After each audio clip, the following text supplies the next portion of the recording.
I'm really hoping that you've got all the answers for this. Keir Starmer said, just stop the small boats. That's what he said to Rishi Sunak.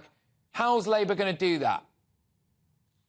Well, first of all, we need to look at the root causes of the problem. So people who are arriving here for various reasons are being transported by evil people smugglers, and the great British public doesn't want those evil people smugglers to profit from anyone else's misery. So we would use the £140 million that's being currently spent on a failed Rwanda policy that's not worked, as well as just not being ethical. We would use that to enhance the staffing of the National Crime Agency to tackle those criminal gangs. But second of all, one of the reasons we're getting bottlenecks is because the Home Office is failing to process any of these people properly. A tiny proportion of all the people who arrived on small boats last year has been processed. 4%, just that's less than 1 in 10. Now that's not good for anybody. So how would you speed that up?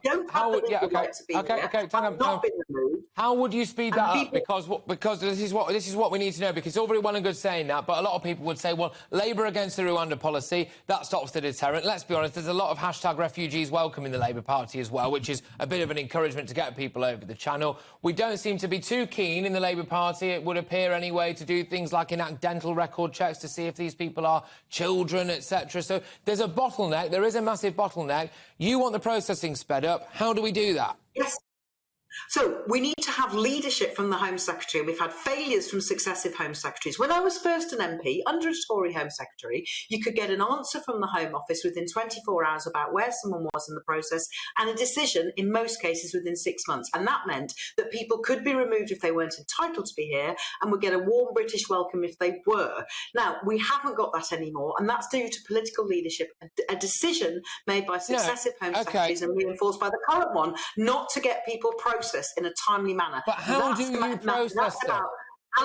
You allocate your staffing and your resources at the front end so people can be properly processed as quickly as possible. That's why they're ending up in hotels. If people aren't entitled to be here, they shouldn't be in hotels. They should be dealt with. And if they are entitled to the Great British welcome, they should be able to go and get on with their lives, get jobs, pay taxes and integrate into the community. And that lack of assessment is what's holding the process up. How many migrant hotels are in your constituency?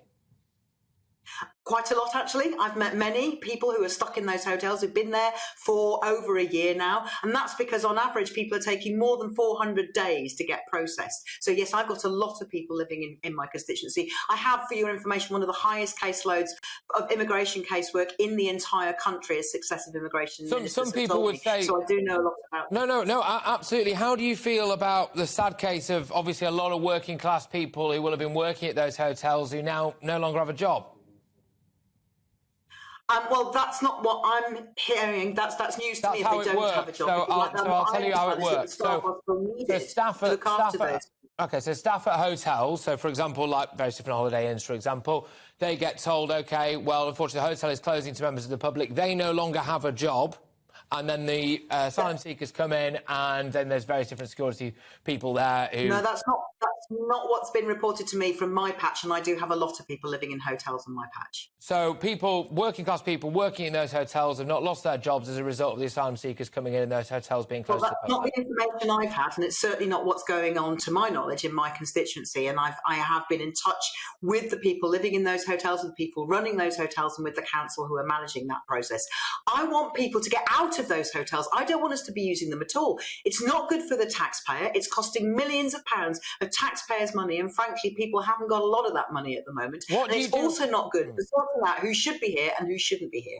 Well, this is the big question. And when people, quote, shouldn't be here, because there are massive loopholes at the minute. You can claim that you're a victim of modern slavery, for example. You can just say, well, I'm gay, really, and that's quite a difficult thing to prove or disprove, frankly, as well. And presumably, then, you would be up for some of these legal loopholes being closed, so it's easier to deport people.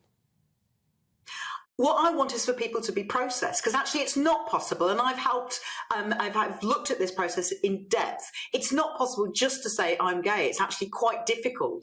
And I know people who have felt that their claim was not fairly processed after they had said that they were here because they were gay. You can say you're Christian as well. No, it's actually been incredibly difficult to get through the asylum process for some time. It's actually difficult to get a decision. Well, it hasn't been, has it? Because 80%... Sorry, it hasn't. Sorry, it hasn't been incredibly difficult to get through the asylum process. We've got about 76... So, really has. 76% of people 4%, apparently are being just processed are being allowed to 4%. stay. I would take those odds. Just 4% of the 2021 arrivals on small boats have been processed. Have been processed, 4%. yes, but That's of the 1 in people 10. who have been, And that means that 76% they are, have been allowed to stay.